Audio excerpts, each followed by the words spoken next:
नमस्कार। मैं राजा भारत की आत्मा हूं। मुझसे ही आपके देश का नाम पड़ा भारत। मैंने इतिहास की बहुत सारी घटनाएं अपने अंतःकरण में समाये रखी हैं। ये आपको अपने गौरवशाली इतिहास और तुम्हारे शूरवीरों के साहसिक कार्यों से अवगत कराएंगी। आज मैं आपको कहानी सुनाता हूं एक अनोखे वीर पुत्र की, जिसका नाम था छत्रपति शिवाजी महाराज। सन 1627 ईस्वी पूरे भारत पर मुगल साम्राज्य का आधिपत्य था। उत्तर में शाहजहां तो बीजापुर में सुल्तान मोहम्मद आदिल शाह और गोलकोंडा में सुल्तान अब्दुल्ला कुतुब शाह। डेक्कन के सुल्तान सेना के लिए हमेशा मुस्लिम अफसरों को ही प्राथमिकता देते थे। बंदरगाहों पर पुर्तगालियों का कब्जा था और थल मार्ग पर मुगलों का अधिकार। इसलिए उत्तरी अफ्रीका और मध्य एशिया से मुसलमान अधिकारियों को ला पाना मुमकिन नहीं था और डेक्कन के सुल्तानों को हिंदू अधिकारी नियुक्त करने पड़ते थे। आदिल शाह की सेना में एक मराठा सेनाध्यक्ष था, शाहजी भोसले। शाहजी सेना में उच्च पद पर आसीन था। सन 1630 में महाराष्ट्र में जुन्नर के समीप शिवनेरी के किले में उनके और जीजाबाई के यहां एक पुत्र का जन्म हुआ। स्थानीय देवी शिवाय के नाम पर पुत्र का नामकरण हुआ, जो आगे चलकर छत्रपति शिवाजी महाराज के नाम से विश्व विख्यात हुए। शिवाजी के पिता काफी समय घर से दूर रहे थे, इसलिए बचपन में उनकी देखरेख माता जीजाबाई और गुरु दादोजी कोंडेव ने की। दादोजी ने उन्हें युद्ध कौशल और नीति शास्त्र सिखाया, तो जीजा माता ने हिंदू धार्मिक कथाएं। जब दादोजी का सन 1647 में निधन हुआ, तब उनका यह मानना था कि शिवाजी अपने पिता की ही तरह आदिल शाह की सेना में उच्च पद पर आसीन होंगे, लेकिन विधि को कुछ और ही मंजूर था।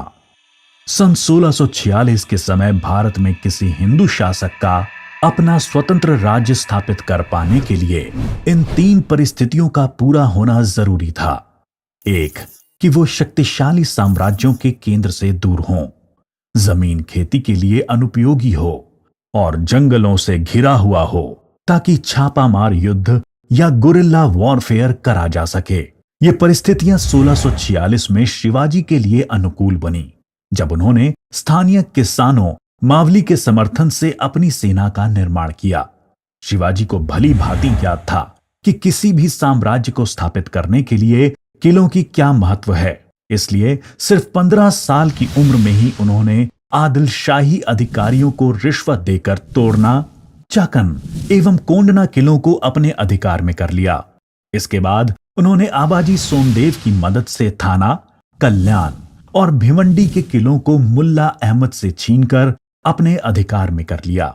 इन घटनाओं से आदिल शाही साम्राज्य में हड़कंप मच गया। शिवाजी को रोकने के लिए उनके पिता को गिरफ्तार कर लिया गया। इसलिए शिवाजी ने अगले 7 बरस तक आदिल शाह पर सीधा आक्रमण नहीं किया। शिवाजी ने यह समय अपनी सेना को बढ़ाने और प्रभावशाली देशमुखों को अपनी ओर करने में लगाया। धीरे धीरे उन्होंने एक विशाल सेना खड़ी कर ली, जिसके घुड़सवार नेताजी पलकर ने संभाल रखी थी और पैदल सेना यशाजी कनक ने। अब तक शिवाजी के पास 40 किले भी आ चुके थे। शिवाजी के बढ़ते प्रभाव को रोकने के लिए सन 1659 में बीजापुर की बड़ी साहिबा ने अफजल खान को 10,000 सिपाहियों के साथ शिवाजी पर आक्रमण करने का हुक्म दिया। अफजल खान अपनी क्रूरता और ताकत के लिए जाना जाता था। उसने शिवाजी को खुले युद्ध करने के लिए उकसाने के लक्ष्य से बहुत सारे मंदिरों को तोड़ डाला और कई बेगुनाह नागरिकों का कत्ल कर डाला। लेकिन शिवाजी ने चतुराई और रण कौशल का परिचय देते हुए छापामार पद्धति से युद्ध चालू रखा। इस समय वो प्रतापगढ़ किले में रहे, जो कि चारों तरफ से घने जंगलों से घिरा हुआ था। अंत में अफजल खान ने शिवाजी को धोखे से मारने की साजिश रची। उसने शिवाजी को मिलने का न्योता भेजा। जब वो मिले, अफजल खान ने अपनी मजबूत पकड़ में शिवाजी को दबाकर मार डालने का प्रयास किया। शिवाजी पहले से तैयार थे। अपने छुपा कर रखे हुए बाग नाका से उन्होंने अफजल खान का पेट ही चीर डाला, जो कि उनसे 2 गुना विशालकाय था।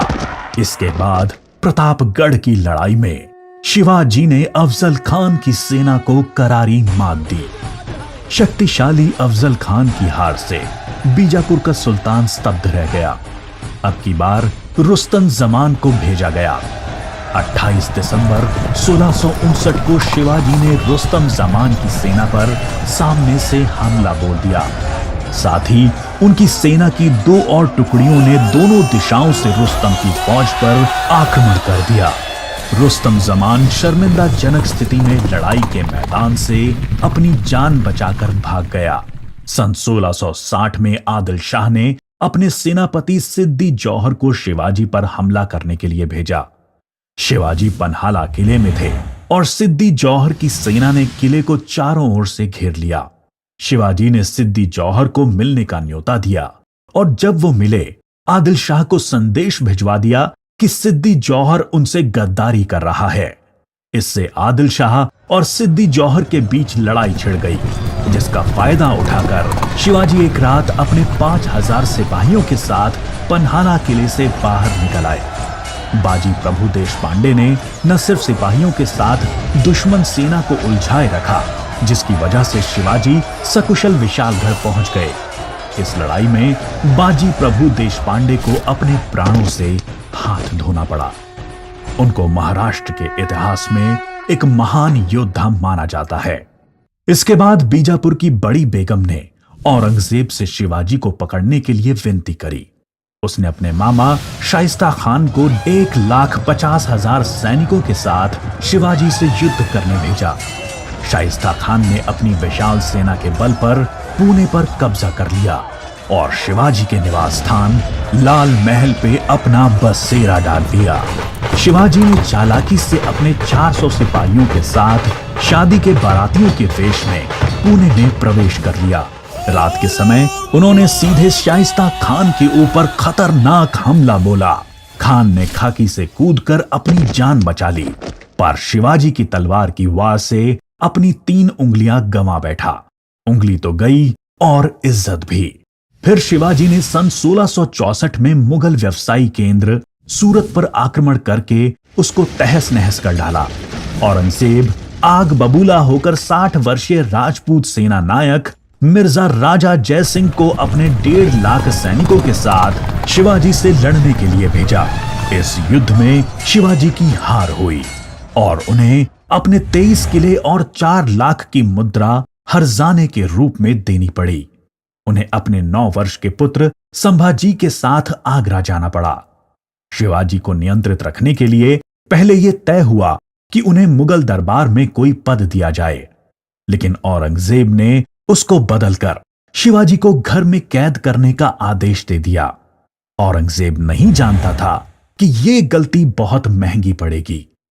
शिवाजी ने बीमारी का बहाना बनाया और अपने स्वास्थ्य को ठीक करने के आशीर्वाद के लिए साधु संतों और फकीरों को रोजाना मिठाई और उपहार भेजने की इच्छा जताई। एक दिन वो खुद श्रमिक के भेष में सामान के डब्बे में संभाजी को छुपाकर बाहर निकल आए। वो मथुरा, काशी, गया, पुरी के बाद गोलकोंडा और बीजापुर होते हुए रायगढ़ पहुंच गए। 1670 तक शिवाजी ने कई लड़ाइयां लड़ते हुए 4 महीनों के भीतर अपने राज्य का बड़ा हिस्सा मुगलों से स्वतंत्र करा लिया। सन 1671 से 1674 तक औरंगजेब ने भरसक प्रयास किया शिवाजी को अपने अधीन करने का, लेकिन वो बुरी तरह से असफल हुआ। उसने अपने उत्तम योद्धाओं जैसे दाऊद खान और मोहब्बत खान को शिवाजी से लड़ने भेजा, लेकिन सबको मुंह की खानी पड़ी। इसके साथ ही सन 1672 में अली आदिल शाह की मृत्यु हो गई और बीजापुर सल्तनत की स्थिति में चला गया। आखिर वो दिन आया जब गगा भट्ट ने 6 जून 1664 को पूरे उत्सवनुमा वातावरण में हिंदू परंपराओं के साथ शिवाजी का राज्याभिषेक किया। वो मराठा के राजा बने और कई सदियों के अंतराल के बाद हिंदू रीतियों, तिलक, जनेऊ और वेदों के उच्चारण के बीच किसी राजा का राज्याभिषेक संपन्न हुआ। शिवाजी की महानता सिर्फ उनकी बहादुरी और युद्ध कौशल में ही नहीं थी, वो एक योग्य प्रशासक भी थे। उन्होंने धर्म के आधार पर कभी किसी के साथ पक्षपात नहीं किया। उनके कई अधिकारी, यहां तक कि उनके व्यक्तिगत अंगरक्षकों में कुछ मुसलमान भी थे। उन्होंने कभी किसी भी नारी का निरादर नहीं किया, यहां तक कि युद्ध में हारे हुए दुश्मनों की स्त्रियों को भी सम्मान सहित वापस भेज देते थे। गुरिल्ला युद्ध, किलों का उपयोग और नवसेना का निर्माण भारत में पहली बार शिवाजी ने ही करा। उन्होंने 4 किलों तथा 2000 सैनिकों से शुरुआत की थी और उनकी मृत्यु के समय तक ये गिनती 300 किलो एवं 1 लाख सैनिकों की हो गई थी। मार्च 1680 में शिवाजी का स्वास्थ्य खराब हो गया। तेज बुखार और पेचिस के चलते 5 अप्रैल 1680 को 52 साल की छोटी सी उम्र में इनका स्वर्गवास हो गया। औरंगजेब ने सोचा कि शिवाजी की मृत्यु के बाद मराठा राज्य खत्म हो जाएगा, लेकिन ऐसा हुआ नहीं। पहले उनके पुत्र संभाजी ने और उसके बाद छत्रपति राजा राम ने मराठा शासन की बागडोर संभाली। औरंगजेब को करीब 25 सालों तक मराठाओं के साथ युद्ध लड़ना पड़ा, जिसकी वजह से वो अपनी मृत्यु के समय तक पूरी तरह से बर्बाद हो चुका था। शिवाजी ने जो मराठा राज्य की नींव रखी, वो आगे चलकर कर्नाटक से लेकर अटॉक पाकिस्तान तक फैल गई। शिवाजी जैसे मनुष्य कभी मरते नहीं, लेकिन लोगों के हृदय में अपने महान कार्यों, साहस और बलिदानों की वजह से हमेशा अमर रहते हैं।